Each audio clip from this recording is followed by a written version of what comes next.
안녕하세요. 수강생 여러분들. 제10장 금융자산, 현금이 현금성 자산과 수취채권의 두 번째 강의 시간입니다. 첫 번째 강의 시간에서는 현금이 현금성 자산에 대해서 이제 우리가 회계 처리를 봤죠. 당좌 예금에 대한 은행 계정 조정표까지 설명을 드렸는데요. 오늘 이 두 번째 강의 시간에는 주로 이 수취채권에 대한 회계 처리를 합니다. 수취채권, 영어로는 이제 receivabl이라고 하는데요. 거래 상대방으로부터 내가 돈으로 받을 권리인데요. 이 수취채권에서 가장 대표적인 계정이 바로 외상으로 매출을 하고 나중에 이제 받을 그 권리, 매출채권입니다. 뭐 수취채권에는 매출채권뿐만 아니라 미수금도 있고 대여금도 있고 뭐 여러 개가 있겠습니다만 일단은 매출채권과 관련된 매출채권의 발생, 그 다음에 매출채권을 보유하고 있는 기간 중에 회계처리, 매출채권을 회수하는, 뭐 회수 쪽은 이제 다음 시간에 보겠습니다만 이런 일련의 회계 처리를 볼 거고요.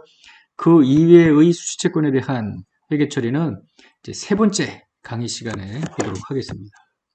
자, 먼저 매출채권의 발생인데요. 이미 우리가 뭐 2장, 3장에서 했던 대로 매출채권은 언제 발생하냐면은 외상으로 매출을 할 때 발생이 될 거 아닙니까? 차변의 매출채권, 대변의 매출 이런 식으로 이루어지겠죠. 자, 그래서 이제 매출채권이란 외상 매출 거래, 주요 영업활동 거래입니다. 즉, 재고자산을 판매하든지 어떤 회사가 이제 용역 제공이 주업이라면 그 외상으로 용역을 제공하고 나서 나중에 거래처로부터 받을 권리, 그것이 바로 매출채권입니다. 그래서 이런 외상 매출 거래에서 발생한 미회수 채권을 말하는데요. 거래 상대방이 나중에 줄게, 이런 것들은 이제 실무에서는 외상 매출금이라고 하고요. 지난 시간 받으러옴 추심에서 잠깐 봤습니다만 어음을 하나 써줍니다. 그러면은 이거를 받으러옴이라고 하는데 과거에는 차변 계정을 외상 매출금 또는 받으러옴으로 구분해서 쓴 적도 있기는 합니다만 이를 통합해서 재무상태표에는 그냥 매출채권으로 표시하고요. 여러분들은 뭐 외울 필요는 없고 그냥 옛날에는 이렇게 구분해서 했구나. 물론 지금 뭐 회사마다 장부에다가 외상 매출금 장부, 받으러옴 장부를 따로 뭐 구분할 수도 있겠습니다. 근데 우리는 뭐 지금 아주 디테일한 어떤 실무를 배우는 건 아니기 때문에 그냥 재무상태표에 매출채권으로 외상 채권이 표시가 된다. 이렇게 보시면 되겠습니다. 주요 영업활동 이외 거래에서 발생한 미회수 채권은 앞서도 이야기가 됐습니다만 미수금입니다. 그래서 예를 들어 사용하던 비품을 외상으로 팔았습니다. 나중에 받기로 했습니다. 미수금입니다. 그래서 매출채권은 이와 같이 매출채권, 매출 이런 거래에서 발생한다라고 보면 되겠죠. 자, 우리는 6장에서 재고자산을 배우면서 매입의 누리, 매입 환출, 매입 할인 등을 배운 바 있습니다. 한쪽에서 매입이면 다른 한쪽은 매출 아닙니까? 그쪽은 6장에서 배웠던 거는 매입하는 측이었고요. 이번 10장에서는 매출하는 쪽에서 매출의 누리, 매출 환입, 매출 할인이 발생할 땐 또 어떻게 회계 처리하는지를 배우는 겁니다. 그러니까 양쪽이 서로 대칭되는 이런 회계 처리를 한다고 보면 되겠는데요. 자, 지금 보다시피 매출액 하면은 총 매출액에서 매출의 누리, 매출 환입, 매출 할인을 뺀 소위 순매출액을 의미하는 겁니다. 그러니까 매출의 누리, 매출 할인, 매출 할인은 비용이 아니라 마이너스 매출이다 이렇게 하는 겁니다. 6장에서는 매입 애누리, 매입 환출, 매입 할인 등이 있었는데 그 당시에 이런 것들을 수익이 아니라 마이너스 매출원가로 했던 거 기억하십니까? 마찬가지로 여기서도 비용이 아니라 매출차감입니다. 한 가지 이제 유념하실 것은 매입 운반비는 재고자산 매입 과정에서 불가피하게 발생한 취득 과정에서 발생한 것이기 때문에 재고자산의 취득원가에 포함을 시켰죠. 그러나 매출 운반비는 그냥 판매 과정에서 발생한 거니까 발생연도 판매비입니다. 비용 처리를 한다라는 것이죠. 자, 매입 애누리, 매입 환출, 그 다음에 매입 할인의 상대 계정으로 이제 이해를 하면 되겠는데요. 매출 애누리, 물건을 팔았습니다. 그런데 그 고객이 뭔가 불만이 많아요. 상품에 결함이 있다든가 파손이 됐다거나. 그래서 그럼 깎아줄게요. 이렇게 하는 것이 바로 매출 애누리입니다. 매출 환입은 매출을 했는데 다시 돌아왔다는 거 아닙니까? 판매당 상품에 결함 파손이 있어서 값을 깎아준다니까 싫대. 뭔가 주문한 것과 또 달리 왔대. 그래서 내가 다시 반품을 받는 것, 이것이 매출 환입입니다. 매출 할인은 외상으로 매출을 했는데요. 거래처가 대금을 좀 빨리 결제를 해주면 내가 숨통이 트일 것 같아. 그래서 거래처한테 제안을 한 거죠. 조기에 대금을 갚으면 일부를 깎아주겠다 라고 하는 것이 바로 매출 할인입니다. 자, 매출 애누리, 매출 환입의 회계 처리를 보는데요. 매입 파트에서도 계속기록법이냐 실지재고 조사법이냐에 따라서 매입 애누리, 매입 환출의 회계 처리가 달랐었죠. 매출 애누리, 매출 환입도 이제 판매하는 쪽이지만 이제 계속기록법이냐 실지재고 조사법이냐에 따라서 다소 다른데요. 자, 일단 상품을 매출을 합니다. 그러면은 실지재고 조사법에서는 그냥 매출, 채권, 매출 이렇게 하고 끝나잖아요.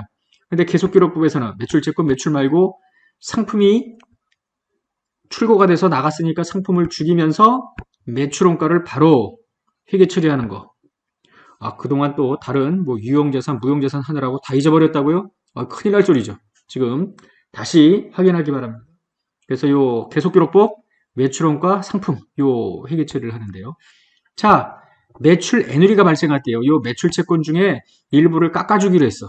그러면 계속기록법이든 실지재고 조사법이든 그냥 매출 채권 값깎기 한 것만큼 감소시키면서 차변으로 매출 애누리 이런 분계를 합니다. 차변이라고 해서 비용이 아닙니다. 나중에 포괄 손익계산서에 올라갈 매출액에서 상계하는 겁니다. 자, 여기서 이제 차이가 나는데요. 매출 환입. 물건이 돌아온 거 아닙니까? 상품이. 따라서 계속기록법에서는 상품 입고 회계 처리를 해야 되겠죠. 요게 이제 다른 거고 여기는 없다라는 겁니다. 자, 매출 환입이래요. 그러면은 매출 애누리처럼 매출 채권은 빠져야 될 거 아닙니까? 여기. 그리고 이걸 이제 매출 환입 이렇게 잡는데 다시 매출 환입은 차변이지만 비용이 아니라 마이너스 매출이고요. 이때 계속기록법에서는 요 분계를 하나 더 하는 거죠. 상품이 돌아왔으니까 상품 올리고 요 매출원가의 취소입니다. 그러니까 요 상품 대 매출원가 중 일부 돌아온 거에 대한 역분계라고 보면 되죠. 리버스 엔트리라고 하는데 그래서 상품 올리고 매출원가 죽이고 이런 회계 처리를 하면 되겠습니다. 자, 예제 4번 매출 애누리 및 매출 환입의 회계 처리를 한번 보겠습니다. 갑회사는 5월 1일 상품을 10만원에 외상으로 팔았죠. 5월 4일에 거래처로부터 판매 가격 1,000원의 상품이 반품됐대요. 매출 환입 3,000원만큼은 또 뭐 불만이 많았나 보죠. 외상 판매 대금을 깎아줬습니다. 상품의 취득원가는 판매 금액의 60%입니다. 그러니까 10만원어치 팔았을 때 취득원가가 판매 금액의 60%니까 매출원가는 6만원이었음을 알 수 있겠습니다. 그래서 실지재고조사법 계속기록법을 적용해서 일자별로 분계를 해보자 라는 거죠. 자, 5월 1일에 일단 실지재고조사법 10만원어치 외상 매출을 하죠. 매출 채권 이렇게 분계를 합니다. 그 다음에 5월 4일날 1,000원어치가 반품이 되죠. 그래서 매출 채권 빠지면서 매출 환입 요거 마이너스 매출입니다. 그 다음에 값깎기도 또 해주죠. 3,000원 매출 채권 빠지면서 매출 애누리 이렇게 분계합니다. 한번 계속기록법을 적용할 때는 위하고 차이점이 매출 분계할 때 요 매출원가 분계도 함께 하죠. 그래서 60% 매가의 60%가 원가라고 했으니까 상품 감소시키면서 매출원가 이렇게 합니다. 자, 5월 4일 날 매출 애누리 값깎기 할 때는 분계가 같습니다만 이렇게 물건이 돌아옵니다. 반품 받을 때는 요 상품이 다시 입고가 되니까 1,000원어치에 60%만큼 상품, 그다음에 매출원가 취소 이런 분계가 더 들어가야 되겠죠. 매출 채권이 발생한 후에 이제 거래처로부터 이를 회수해야 되는데 좀 빨리 갚았으면 좋겠어요. 그래서 뭔가 인센티브를 주는 거죠. 빨리 갚으면 얼마 깎아줄게 뭐 이런 식입니다. 이때 예를 들어 1,000만큼 매출을 외상 매출을 했다고 치자고요. 빨리 갚으면 10원만큼 깎아주마 이랬어. 정말 빨리 갚았으면 1,000원의 매출 채권이 빠지면서 받은 돈은 990이 될 테고요. 이때 10만큼이 매출 할인인데요. 비용이 아니라 마이너스 매출입니다. 애초에 매출을 990원에 한 것처럼 회계 처리하는 거죠. 그래서 이렇게 하는 방법도 있습니다. 매출 할인으로 하지 않고 처음부터 그냥 매출 차감으로 회계 처리할 수도 있겠는데 아무래도 방법 1이 좀 더 나은 방법이라고 보면 되겠죠. 흔적을 남겨야죠. 이게 정말 매출의 취소인지 나중에 회수하면서 값을 깎아준 건지 구분을 해야 될 것 아닙니까? 그래서 방법 1이 좀 더 나은 방법이라고 보면 되겠습니다. 자, 예제 5번. 갑은 6월 1일에 10만원의 상품을 외상으로 판매하였는데 판매일로부터 10일 이내에 외상대금을 회수하면 1% 할인을 해준대. 6월 10일에 8만원을 회수했고요. 10만원 중에 나머지 2만원은 6월 20일에 회수했대요. 그러니까 이 8만원은 10일 이내에 회수한 거기 때문에 1% 할인을 받았을 겁니다. 자, 그래서 일단 6월 1일 날 10만원 매출채권, 매출 이런 분개를 합니다. 자, 6월 10일에 80%가 회수가 되죠? 근데 이 중에 1%만큼 값깎기를 깎아준 거 아닙니까? 현금은 79,200원, 차변이 매출 할인 이렇게 되고요. 나머지는 그냥 매출채권 2만원, 현금 2만원인데 이 8만원, 800원은 마이너스 매출이죠? 그래서 이제 이 건만 본다면은 포괄 손익계산서에 표시되는 매출은 10만이 아니라 이 800을 뺀 99,200으로 표시가 되겠다라는 것입니다. 재무상태표에는 이제 보고기간 말에 매출채권이 표시가 될 텐데요. 예를 들어 매출채권이 1000이야. 그렇다면 정부이용자는 미래에 그죠? 미래에 1000만큼 현금이 유입되겠네. 이런 현금 흐름에 대한 예측을 할 수 있다라는 거 아닙니까? 그런데 이제 문제는 뭐냐면 이 매출채권 1000이 뭐 여러 거래처, A 거래처, B 거래처, C 거래처 이제 매출채권으로 이제 구성이 되어 있다고 할 때 이 중에 B 거래처의 매출채권 금액이 예를 들어 뭐 150인데 B가 요즘 재무 상태가 매우 악화돼서 언제 망할지 몰라. 이렇게 지금 대금 회수가 불투명하게 되었는데 아직 뭐 떼어먹진 않았지만 떼어먹힐 가능성이 농후해졌어. 그럼에도 불구하고 재무상태표에 1000이라는 매출채권을 그냥 정상채권인 양 집어넣는다면 미래 현금 유입액이 1000보다는 적을 수 있는데 정부용자가 이를 모르는 거 아닙니까? 따라서 미리 못 받을지도 모를 금액을 추정하여 비용을 인식하자. 이게 바로 매출채권의 손상차손 회계처리의 핵심입니다. 이해되셨나요? 그러니까 나중에 정말 못 받게 됐을 때 손실을 보고하는 것이 아니라 미리미리 손실을 보고하자라는 입장이면 됩니다. 자, 손상차손. 앞서 잠깐 이야기한 대로 보고기간 말 현재 매출채권의 신용위험이, 즉 거래 상대방의 신용위험이 이제 유의적으로 증가를 했어요. 그래서 못 갚을 확률이 많아졌어. 그러면 미리 매출채권을 감소시키면서 손상차손이라는 비용을 인식을 하는데요.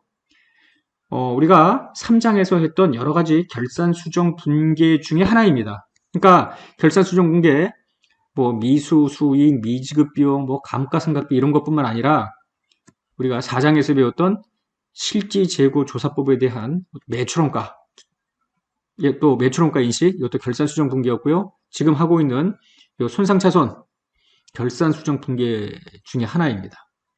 이렇게 함으로써 재무상태표의 매출채권이 과대 계상되는 것을 막을 수 있고요. 그럼으로써 매출채권에 대한 미래 현금 흐름 예측에 도움이 될 수 있겠다라는 것이죠.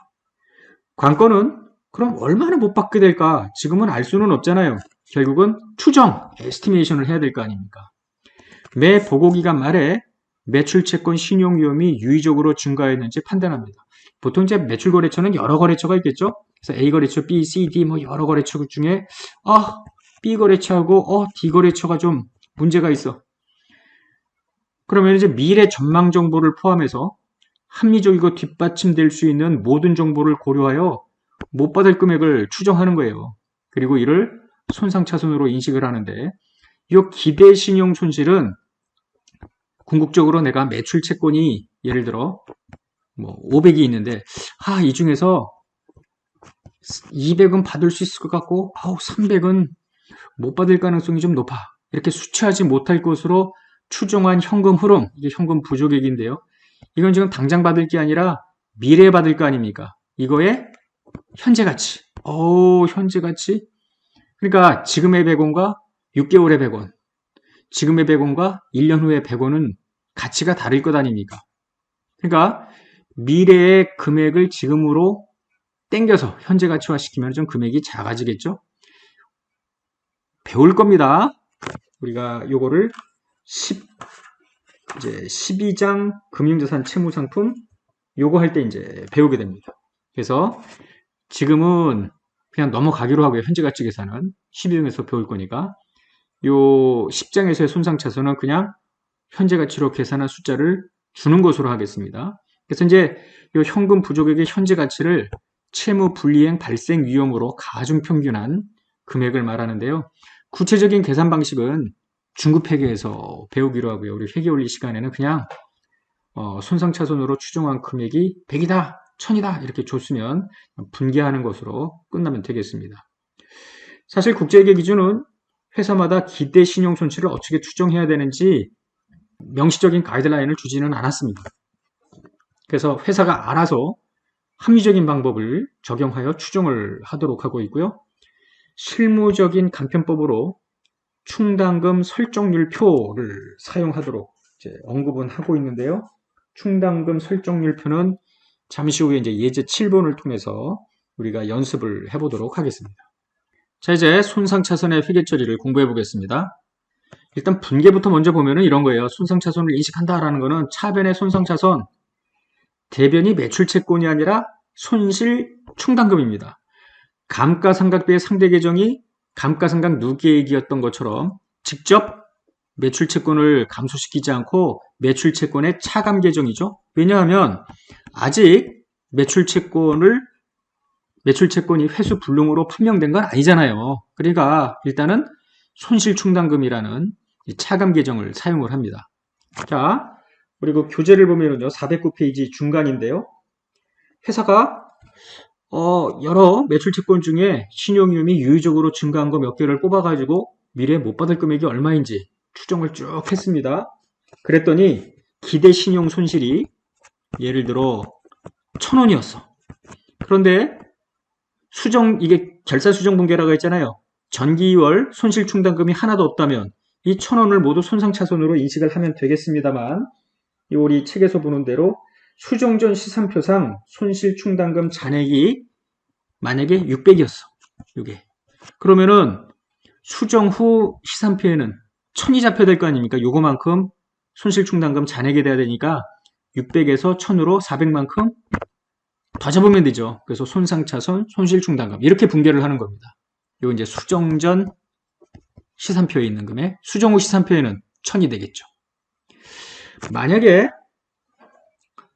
기대 신용 손실이 1000인데 수정 전 시산표에 손실충당금 잔액이 1200이라고 가정을 해봐요. 그럼 전기월 금액이 되게 많았다는 거 아닙니까? 200만큼 충당금을 감소시켜야죠. 요 차변으로. 요때 대변 계정이 손상차손 환입입니다. 손상차손 환입. 요 손상차손은 보통 이 포괄손익계산서 판매비와 관리비로 분류하고요. 손상차손 환입은 영업의 비용으로 분류를 합니다. 앞서도 이야기했습니다만 요 손실충당금은 대변으로 들어가지만 부채가 아니라 매출채권 차감 계정이다. 이렇게 보면 되겠습니다. 조금 다른 이야기이기는 하겠습니다만은 얼마 전까지만 하더라도 요 차변을 이제 대손상각비, 대변이 이제 대손충당금 이런 계정을 사용을 했었는데요. 최근에 이제 국제회계 기준이 바뀌고 이걸 번역하는 과정에서 대손상각비가 아니라 손상차손, 손실충당금이 아니라 이제 대손충당금이 아니라 손실충당금 뭐 이렇게 이제 바뀌도록 했는데요. 아직도 실무에서는 상당 부분 대손상각비, 대손충당금을 지금 또 사용하는 회사들이 좀 남아 있고요. 몇몇 회계원리책을 비롯해서 이런 회계학책에서는 아직까지도 대손상각비, 대손충당금이라는 용어를 그대로 사용하는 아직 이제 개정된 내용이 반영이 안 된 교재도 있음을 말씀드립니다.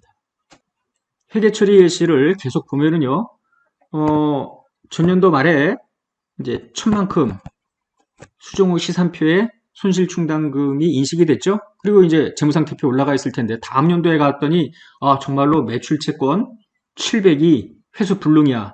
이럴 때 매출채권을 감소를 시키면서 정기월 손실충당금 중 700을 감소시키는 겁니까? 그러니까 매출채권과 손실충당금을 요때 상계하는 거다 이렇게 보면 되죠. 결국은 회수 불능 시점에서 비용 잡는 게 아니라 미리 연도 말에 손상차손이라는 비용을 인식하는 거다라고 보면 되겠고요. 횟수 불능으로 회계 처리했었는데 극적으로 받아냈다고 치자고요. 일부를. 그럼 그때 현금 다시 손실충당금을 복원시키면 되겠습니다. 예주분 보겠습니다. 갑회사의 1년도 말 수정 전 시산표에는 매출채권이 100만이고요. 손실충당금이 4만원이 있다라는 겁니다. 자, 물음은 갑회사가 물음 1번 매출채권의 기대신용 손실을 못 받을지도 모를 금액을 이제 7만으로 측정을 했다 이런 겁니다. 그러면은 1년도 말에 손상차손과 관련된 결산수정분계를 하라는 건데 이 7만이 바로 손실충당금 1년도 말 잔액이어야 합니다. 요게. 그런데 지금 수정전 시산표에는 4만원밖에 없잖아요. 따라서 3만원만큼 손실충당금을 더 인식하는 거예요. 그 차이가 비용으로 들어갈 손상 차손입니다. 자, 물음 2번. 물음 1번에서 만약 기대 신용 손실이 3만이라면 요게 이제 손실충당금 잔액 아닙니까? 근데 정기월 금액은 4만이었잖아요. 오히려 손실충당금을 4만원에서 3만원으로 줄여야 되겠죠? 요때 이제 손상차손 환입 이렇게 인식을 하면 되겠습니다. 자, 물음 3번. 물음 1번과 관련해서 물음 1번은 뭐였냐면은 기말에 7만이 되도록 손실충당금을 3만원 더 인식을 했었죠. 이제 연도가 바뀌었습니다. 다음 연도에 가서 매출채권 중 15,000이 드디어 못 받게 됐어. 그러면 이때 이제 매출채권을 15,000 죽이면서 전년도에 7만원의 손실충당금이 있었죠. 충분하네. 7만원 중 15,000원을 감소시키죠. 이 분계를 하는 순간 이제 손실충당금 잔액은 55,000이 남겠네요. 자, 물음 4번입니다. 방금 전에 끝냈던 물음 3번에서 만약 X2년에 매출채권 중에 15,000이 아니라 75,000원을 못 받게 됐으면 어떻게 하느냐? 근데 손실충당금 잔액은 7만원 뿐이 없었잖아요. 따라서 이 경우에는 매출채권 75,000원을 죽이고 손실충당금 7만원을 죽이면서 나머지는 그냥 즉시 손상차손으로 인식하는 수밖에 없겠습니다. 자, 물음 5번. 회수불능으로 판단하여 장부에서 제고한 매출채권이 있었죠? 이 중에 10,000원을 극적으로 받아냈다는 거야. 그러면은 현금 10,000원, 다시 손실충당금 10,000원 이렇게 분계를 하면 되겠습니다. 자, 예제 7번입니다. 충당금 설정열표를 이용해서 이제 손상차손을 인식하는 건데요. 회사는 1년도 말 현재 150개 거래처가 있대요. 이 중에 100만원의 매출채권을 가지고 있는데요.